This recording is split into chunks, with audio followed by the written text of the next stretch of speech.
Coronavirus, la phase 2 de la reprise scolaire est confirmée à partir du 25 mai.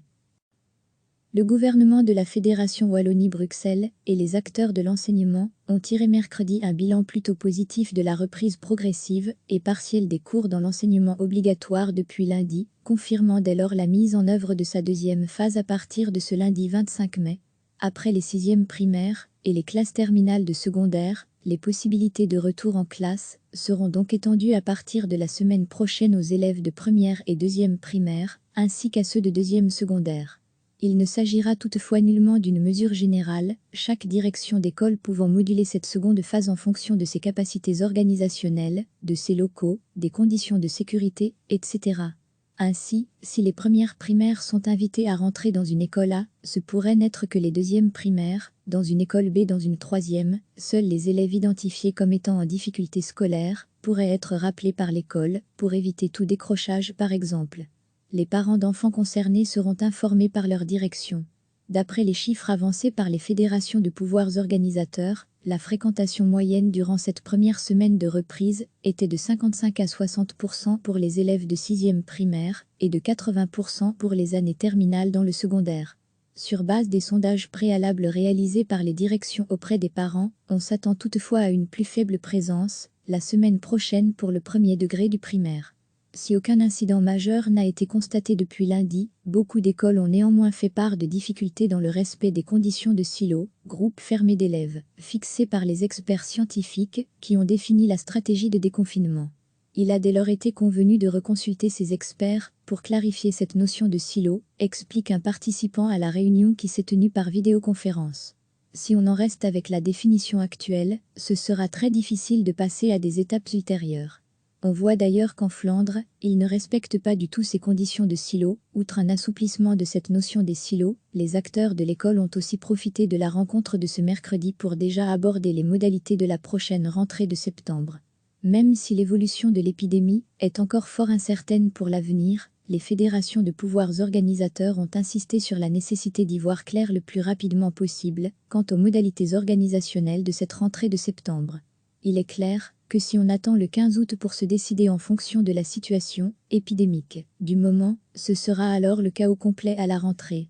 Pour d'aucuns, il semble déjà acquis que cette rentrée de septembre ne se fera pas, comme à l'accoutumée, mais plutôt sous forme hybride, à savoir un savant mélange de cours en classe et d'enseignement à distance pour les élèves. Il faut une concertation rapide à ce sujet. Il faut pouvoir modéliser les choses, insiste-t-on du côté des écoles. Gouvernement et acteurs de l'école ont convenu de se revoir début juin pour poursuivre la discussion. Le gouvernement de la Fédération Wallonie-Bruxelles et les acteurs de l'enseignement ont tiré mercredi un bilan plutôt positif de la reprise progressive et partielle des cours dans l'enseignement obligatoire depuis lundi, confirmant dès lors la mise en œuvre de sa deuxième phase à partir de ce lundi 25 mai. Après les 6e primaires et les classes terminales de secondaire, les possibilités de retour en classe seront donc étendues à partir de la semaine prochaine aux élèves de première et 2e primaire, ainsi qu'à ceux de 2e secondaire.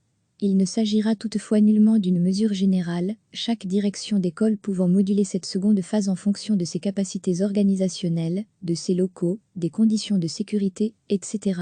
Ainsi, si les premières primaires sont invitées à rentrer dans une école A, ce pourrait n'être que les 2e primaires, dans une école B dans une 3e, seuls les élèves identifiés comme étant en difficulté scolaire pourraient être rappelés par l'école, pour éviter tout décrochage par exemple. Les parents d'enfants concernés seront informés par leur direction. D'après les chiffres avancés par les fédérations de pouvoirs organisateurs, la fréquentation moyenne durant cette première semaine de reprise était de 55 à 60% pour les élèves de 6e primaire et de 80% pour les années terminales dans le secondaire. Sur base des sondages préalables réalisés par les directions auprès des parents, on s'attend toutefois à une plus faible présence la semaine prochaine pour le premier degré du primaire. Si aucun incident majeur n'a été constaté depuis lundi, beaucoup d'écoles ont néanmoins fait part de difficultés dans le respect des conditions de silo, groupe fermé d'élèves, fixées par les experts scientifiques qui ont défini la stratégie de déconfinement.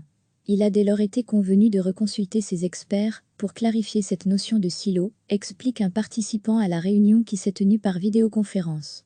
Si on en reste avec la définition actuelle, ce sera très difficile de passer à des étapes ultérieures. On voit d'ailleurs qu'en Flandre, ils ne respectent pas du tout ces conditions de silo. Outre un assouplissement de cette notion des silos, les acteurs de l'école ont aussi profité de la rencontre de ce mercredi pour déjà aborder les modalités de la prochaine rentrée de septembre. Même si l'évolution de l'épidémie est encore fort incertaine pour l'avenir, les fédérations de pouvoirs organisateurs ont insisté sur la nécessité d'y voir clair le plus rapidement possible quant aux modalités organisationnelles de cette rentrée de septembre. Il est clair que si on attend le 15 août pour se décider en fonction de la situation épidémique du moment, ce sera alors le chaos complet à la rentrée. Pour d'aucuns, il semble déjà acquis que cette rentrée de septembre ne se fera pas, comme à l'accoutumée, mais plutôt sous forme hybride, à savoir un savant mélange de cours en classe et d'enseignement à distance pour les élèves. Il faut une concertation rapide à ce sujet. Il faut pouvoir modéliser les choses, insiste-t-on du côté des écoles. Gouvernement et acteurs de l'école ont convenu de se revoir début juin pour poursuivre la discussion. Cliquez sur s'abonner pour recevoir les dernières nouvelles.